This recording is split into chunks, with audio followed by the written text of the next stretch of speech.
3 months into my Cold War with A-list boyfriend Leo, we were invited to participate in a reality show where we had to call our favorite person. He petulantly called his assistant Rachel Lynn, and the entire internet went wild for them. I dialed an untraceable number, calling my mother from another dimension. The internet laughed at me. Leo mocked me. "You're an orphan." "What mother?" "Even pretending to have one for appearances. How low can you sink?" I didn't say a word. Under his mocking gaze, I rushed to the window and plunged out. The system had just told me, die in this world, and you can return home to reunite with your mother. 1. Faking even your own mother for appearances. How shameless. Host, as long as your body dies in this world, you can go home. Two voices sounded simultaneously. I stared blankly ahead, losing myself for a moment. Leo mistook my gaze for staring at him and sneered contemptuously. "What? Don't tell me you don't even have someone who loves you most? How pathetic." His words immediately provoked roaring laughter from everyone present. Only I couldn't bring myself to laugh. He wasn't wrong. Since arriving in this world and accepting the mission to make him fall for me,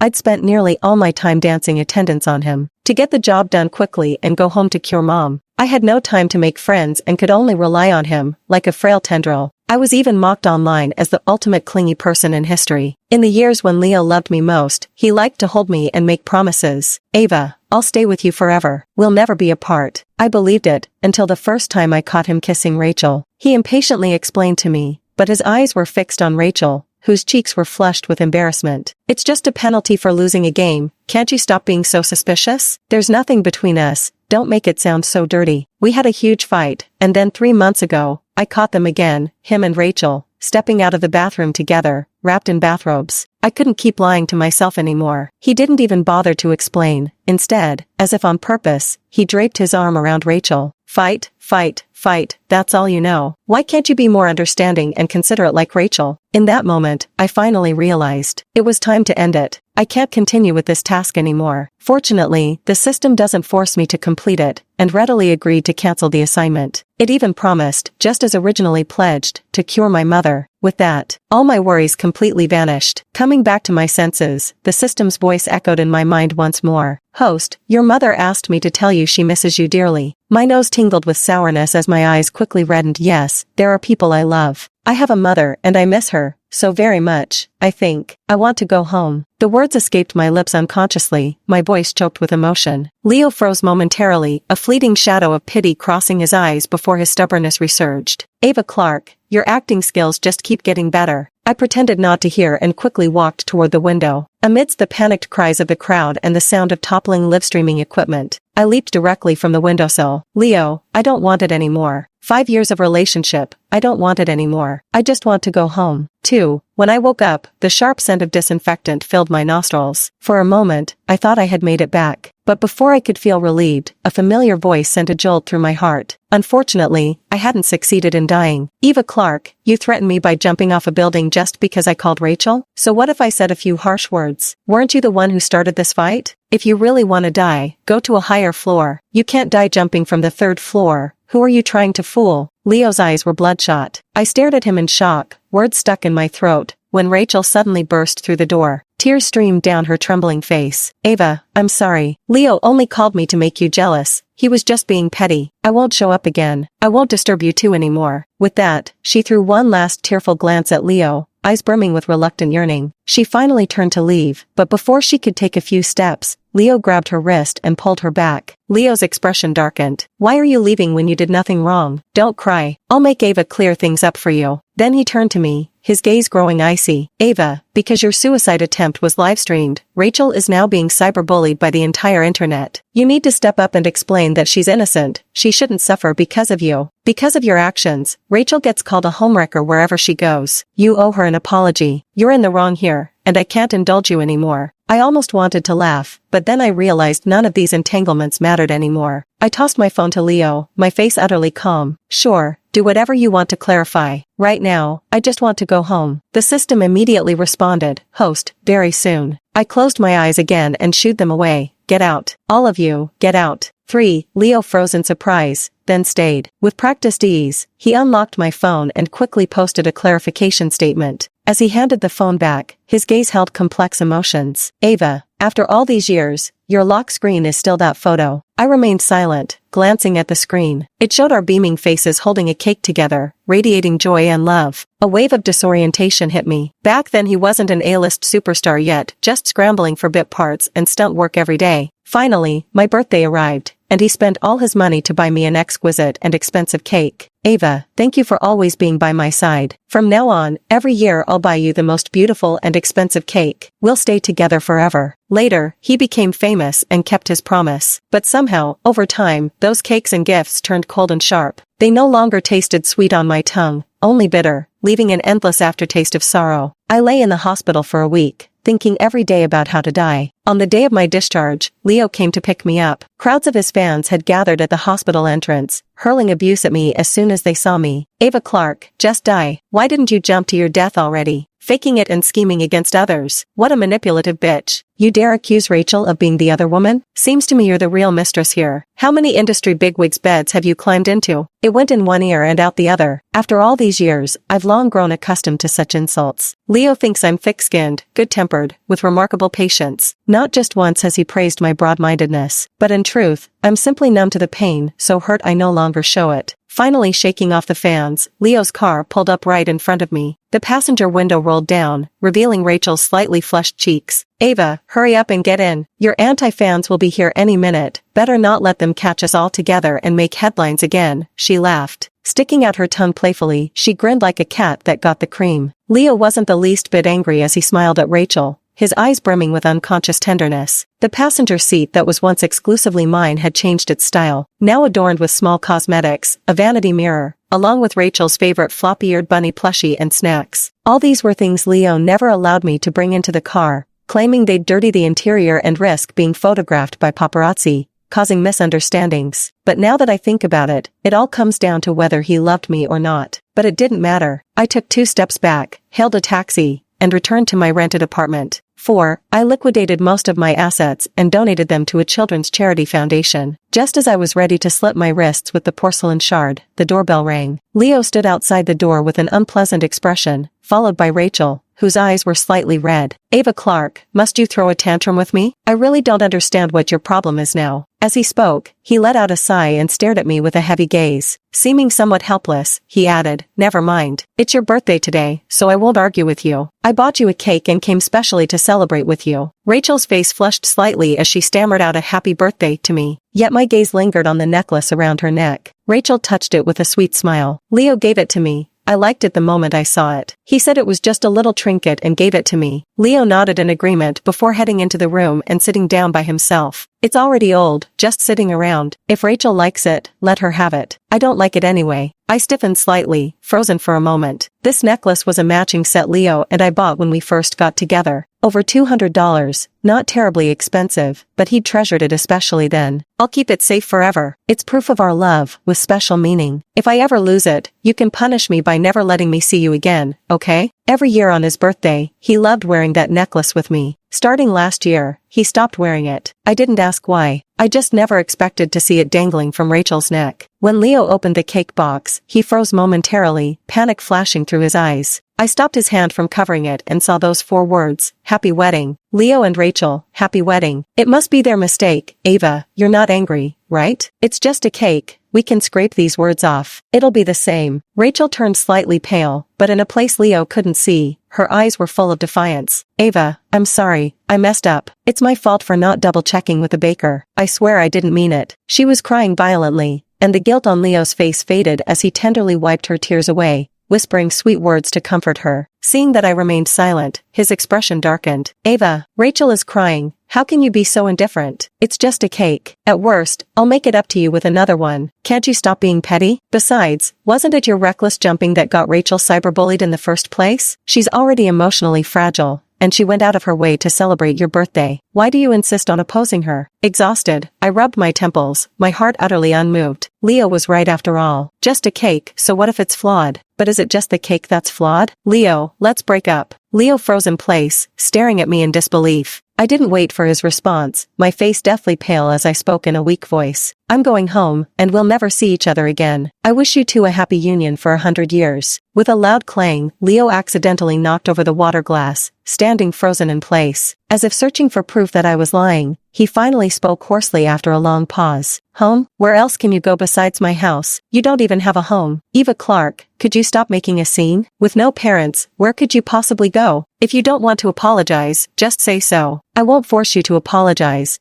but breakup isn't something you can just casually throw around. I barely managed to shake my head, feeling my body grow weaker and weaker as my vision blurred in waves. Leo panicked completely, rushing over to catch me just before I collapsed. But he accidentally knocked over the pitch-black trash can, and the blood that had pooled inside instantly spilled out. My bleeding wrist was slammed against the floor along with everything else. Sharp pain surged through me. Ah, blood. So much blood. Eva, you're insane. Eva Clark, who allowed you to kill yourself? What are you directing this time? Eva Clark. I couldn't hear clearly. Leo, lifetime after lifetime, let's never meet again. 6. I didn't expect to ever open my eyes again. The doctor said I'd been asleep for a full month. Leo sent me to the hospital, both donating blood and keeping unwavering vigil by my side. On the 5th day, he finally collapsed from exhaustion and fainted. I didn't have to wait long before Leo rushed over as soon as he got the news. He had lost weight and looked far from well, even somewhat disheveled. Eva Clark, why would you do this? Back then with the jump, now cutting your wrist. Why? I opened my mouth. Yet, bound by the system's rules, no words came out. So the words that came to my lips were nothing more than a light chuckle as I said,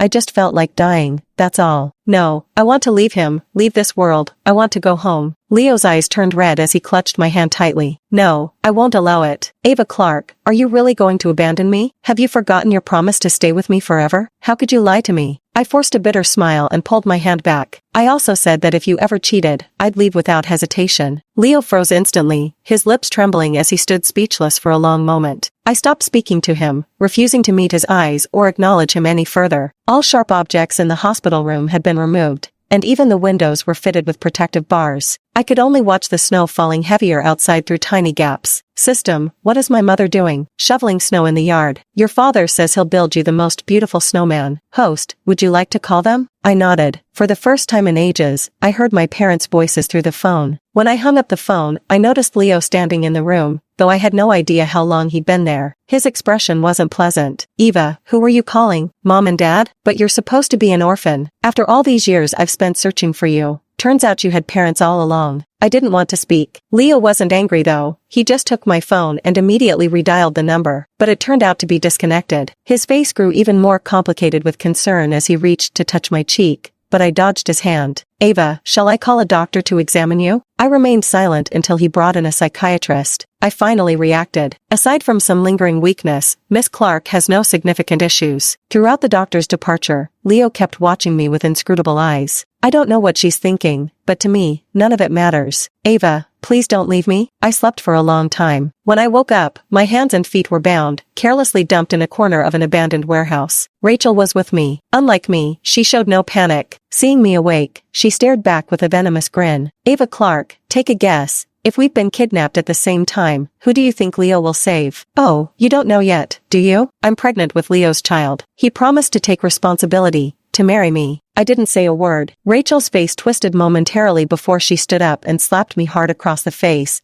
then stomped on my barely healed leg bone. The pain turned my face white, but I clenched my teeth tightly. Bitch. Ha ha ha. So this is your day of reckoning? This is what you get for stealing Leo from me. Faking a suicide attempt to manipulate his sympathy and guilt? You're truly scheming. How did I never see it before? Didn't you get enough cyberbullying? Enough stalking? Why must you cling to Leo like some disgusting gum that won't come off? He doesn't love you anymore. Why won't you just disappear? She grew increasingly frenzied as she spoke. By the end, she was grinding her foot savagely into my shin as if venting pure rage. The already fragile healing wound was once again deformed by external force. The pain left me nearly voiceless, yet Rachel seemed delighted. Do you have any idea I've loved Leo for 10 years? From his high school days through his obscurity to becoming a movie star now. I've given him so much, how could he possibly choose someone like you over me? But don't worry, today, Leo will definitely choose me. I don't really care. Choosing anyone is fine. I never planned to live anyway. But Rachel's morbid affection truly sends chills down my spine. No wonder she'd go to such extremes, exposing my privacy in so many ways. Rachel, then you'd better kill me. Otherwise I'll spare no effort in continuing to pester Leo. It might be hard for me to die by my own hand, but with external help, it shouldn't be too difficult. When Leo arrived, Rachel put on a pitiful act, slapping her own face a few times. Disheveled and trembling uncontrollably, she shrank against my side. The kidnapper's knife lay across our necks. Just one slight touch, and I'd be home. Leo, brother, save me. I'm so scared. They're hitting me. It hurts so much. Leo, please save me. I'm really terrified, and I'm pregnant too. Leo stared at me intently. When it was the kidnapper's turn to ask whom he would save, he hesitated. Ava, why did you run off alone? I remained silent, and a hint of anger flashed in Leo's eyes. Speaking in a calm tone, I'll save Rachel. Ava, that call you made from the hospital was actually to contact the kidnappers, wasn't it? You staged this whole scene yourself, didn't you? I found out everything. Why would you do this? Do you really hate Rachel that much? But she's been innocent all along. Why must you oppose her? Can't you try to understand me? I'm saving Rachel this time. Learn your lesson. Come back when you figured things out. Stop staging these suicide attempts. You'd never actually go through with it. Otherwise, why does it always happen when I'm around? Think about it, Ava. I took a deep breath and smiled faintly, avoiding Rachel's triumphant gaze. I ignored Leo's dark expression too, secretly freeing my hand under his knowing stare. I gripped the knife handle tightly and slammed into him head-on. Warm liquid sprayed all over me as the kidnapper panicked, struggling to flee,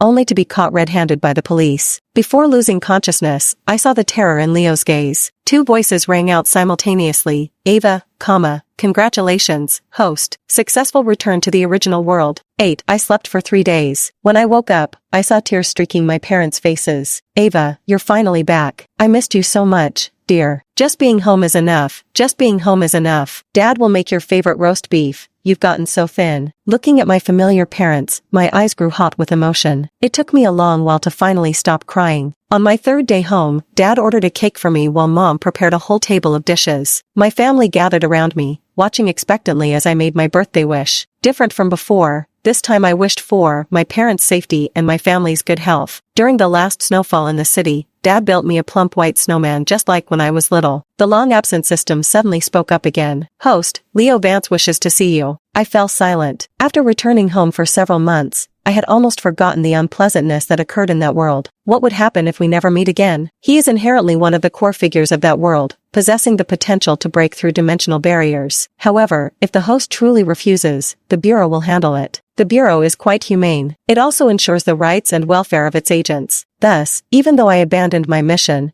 the higher-ups still fulfilled their promise to revive my mother and didn't force me to stay there. According to the system, it's to protect the rights and interests of us agents. So when I mentioned wanting to contact my parents by phone, they happily agreed. I refused. In fact, I had no intention of ever seeing Leo again in this lifetime. Besides, didn't he bring all of this upon himself? Relying on my love, counting on my solitude, I indulge in my every whim. He never thought I would leave, nor did I expect him to betray me. That's why, when I left, I was so resolute. Yet before, I had truly wanted to stay in that world with him for a lifetime. 9. Another winter came, and I took on the task of grocery shopping, only to run into Leo halfway there. He had no idea how long he had been standing there, or how long he had waited. The moment he saw me clearly, his eyes uncontrollably welled up with tears. Striding toward me, he tightly embraced me. Ava, I know I was wrong. Don't leave me. Please, please don't go. I really can't lose you, Ava. I've missed you so much. Rachel and I really have nothing between us. It was just that once when the event organizer got drunk and forcibly pulled her into a hotel room. I felt guilty toward her, so I tolerated her more than I should have. Please forgive me, okay? There's really nothing between her and me. He choked back sobs as he stammered out the truth to me. On the day Rachel was harassed, I happened to be on my period and didn't accompany Leo to that industry party. He woke up to find Rachel, who had nearly been assaulted, on the verge of ending her life, and stopped her. He was racked with guilt, so he treated her twice as well afterward, to the point where, during that time, no matter what happened, it was always my fault. So even though he clearly knew Rachel was behind the cyberbullying against me, he could still pretend nothing had happened. Rachel deserves sympathy? What about me? Is this fair to me? Why should I repay for her suffering and his guilt? Calmly, I pushed Leo away and slapped him hard across the face. Still not satisfied, I swung another slap across his face. So what? That's touching? You want me to feel sorry for you and understand you? To keep tolerating your cheating and go back with you? Leo, have you lost your mind? Rachel's pitiful. You had no choice. What does that have to do with me? Your mistakes, someone else's mistakes, why should they fall on me? Why should I bear all this for nothing? Do you even know how I lived those years? I couldn't leave the house, couldn't open packages, couldn't even close my eyes at night. Wherever I went, I was beaten and had things thrown at me, but I was also the treasured child of my parents. You think a simple sorry can make up for everything? Since when does the world work that way? My body trembled as I clenched my lips hard. Waves of regret rose from the depths of my heart. I misjudged him, loved the wrong person. It's all because I was too foolish. Such a scumbag, yet I treated him like treasure. How ironic. Leo's face instantly turned deathly pale. Trembling, he still wanted to say something, but I avoided him. Ava, I'm sorry, I really didn't mean to. I didn't know those years were so hard for you. I truly didn't know. You knew. My eyes filled with disappointment. Back then, I must have been blind enough to fall for someone like you. You're an insider. No one understands better than you how terrifying fan cyberbullying can be, Leo. Just because I stay silent, you pretend not to know. You're well aware yet play dumb, even though you've seen those malicious packages more than once. Unless the knife cuts you, you won't feel the pain, is that it? Then why did you come looking for me after I died? Like you're begging for suffering? 10. I ignored Leo and left straight away. It wasn't until I stepped inside my home that the system chimed in belatedly, its tone apologetic. Sorry host, there was an error at the management bureau. Leo Vance seized the opportunity to escape here. The repair will take time, about a week before Leo can leave. I understand, but my parents were so furious upon hearing this that they wanted to rush out to find him. After all, they knew the news that I could only return after dying. They also knew that I had sought death 3 times and suffered immense injustice. It took a long time to soothe my parents and dissuade them from going out. The snow outside was falling heavier, yet the neighbor suddenly shouted and dragged me downstairs by the arm. Mischief filled his eyes. It wasn't until I regained my senses that I saw Leo had piled snow by the doorway and somehow found paint to color it, forming a perfect bouquet of roses. The neighbors were all teasing, Leo's ears turning slightly red. Ah, young people nowadays are something else. So romantic. Stacking roses in this brutal snowfall. That's right. Ava, when did you land such a catch without bringing him home, leaving him standing out in the snow like this? I remained expressionless.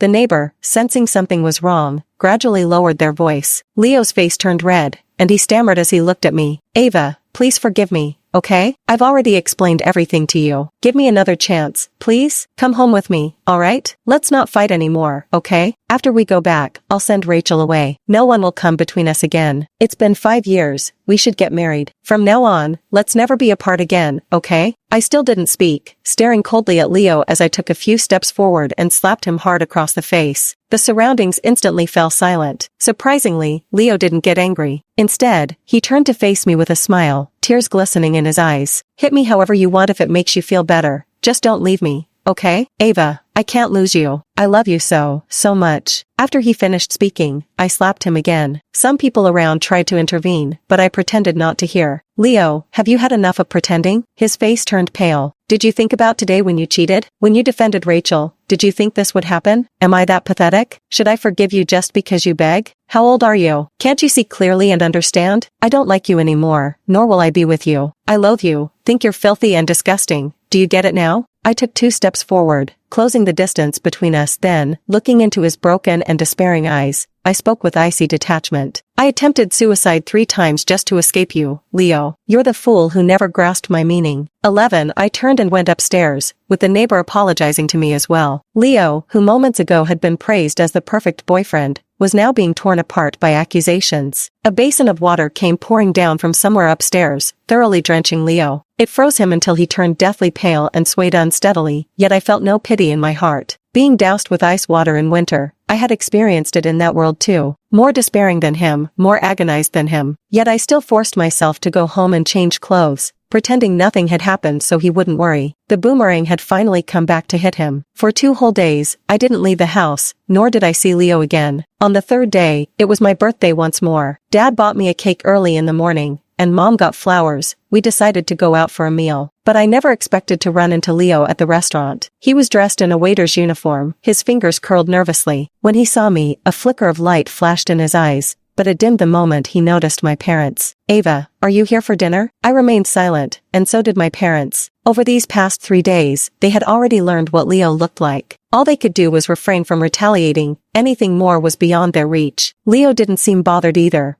pouring water with a smile as he attended to us, his courtesy almost startling. Now I remember. When Leo first started as an extra, his pay was so low that he had to work part-time as a waiter to make ends meet. Now that he's gotten the hang of it, of course he handles it with ease. Ava, happy birthday. Mom and Dad have celebrated another year with you. My Ava must stay healthy and strong. Mom held the cake with slightly reddened eyes. Leo froze completely, staring blankly as I made my wish. Ava, hasn't your birthday already passed? I shook my head with a smile. How could it be? In another world, none of those were my real birthdays. Before leaving after the meal, Leo's eyes were red, seeming to search for proof of my love in my gaze. Ava, why couldn't even the birthday be real? It's alright. Will you let me celebrate with you from now on? Even if it's just having me by your side, I just want to be there for you, okay? Give me one more chance. As long as I can see you every day, that would be enough. I know you hate me, and now I realize I was wrong. I've gotten the punishment I deserved. Your system uncovered the truth. Rachel wasn't harassed that day at all. It was all her own doing. Ava, it's all my fault. I was too stupid. We're the ones who ruined our relationship. Hearing this, I was somewhat shocked. Rachel loved Leo, loved him desperately. To stay by Leo's side without reproach, she would go so far as to, but the shock only lasted a moment. I took out the matching couple's necklace from my pocket, the same one Leo wore. This was something the system privately brought back for me when it sent me home,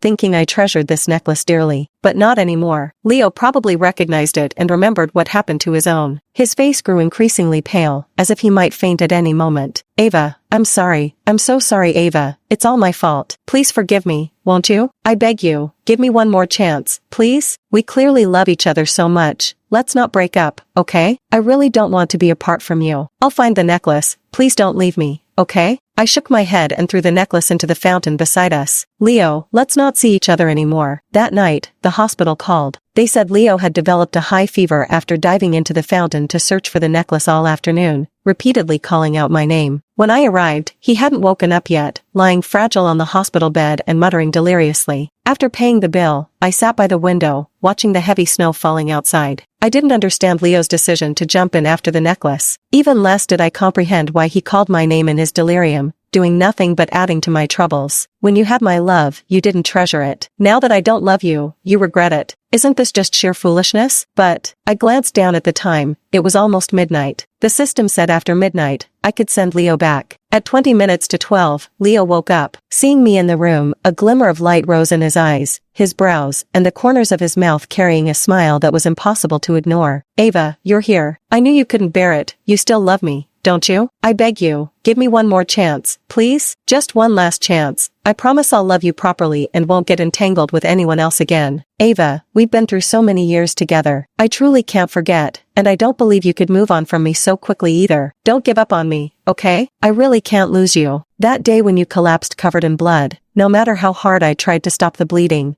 no matter how much I called out to you, you wouldn't respond. I was so scared, so terrified. I can't lose you a second time. As he spoke, a glimmer of tears flashed in his eyes. Tears streamed down his cheeks, impossible to wipe away. I froze for a moment, as if seeing Leo from the past. Strong, hard-working, yet in the blink of an eye, regaining focus, it's still the fragile and suffering Leo. I think, after all, things have changed. A shattered mirror cannot be made whole again, even if forcibly repaired. It will remain pockmarked. Things will never go smoothly. A relationship long devoid of happiness, could reuniting possibly make it smooth? No, I can't. Besides, suicide is just too painful and agonizing. I can't bear it. Leo, after today, I won't see you again. Let's end things here. Simultaneously, the system prompt sounded. Host, the management bureau has fixed the issue. Initiating Leo Vance's departure transmission. I nodded and smiled. Leo's expression grew even more tormented, caught between laughter and tears. Ava, are you really leaving me? I swear I'll improve. I'll love you properly, be a good boyfriend, and the perfect husband. I shook my head. Go back. Before his body vanished, he seemed to relent, gazing at me with infatuation. Ava, be happy. You too, I replied. He simply shook his head lightly, eyes brimming with reluctance. I don't need happiness. I'll remember you for the rest of my life. Ding. Correction successful. After the successful correction, the hospital had no record of Leo's hospitalization. They also lost all memories related to Leo. I followed my parents and began a new life. Every year, besides taking my parents for regular checkups, I paid extra attention to their diet and sleep. The system completely detached from me a year later. By that time, Rachel had long been sent to the police station, Leo had already withdrawn from the entertainment circle, and the entire internet was filled with commemorations and clarifications about me.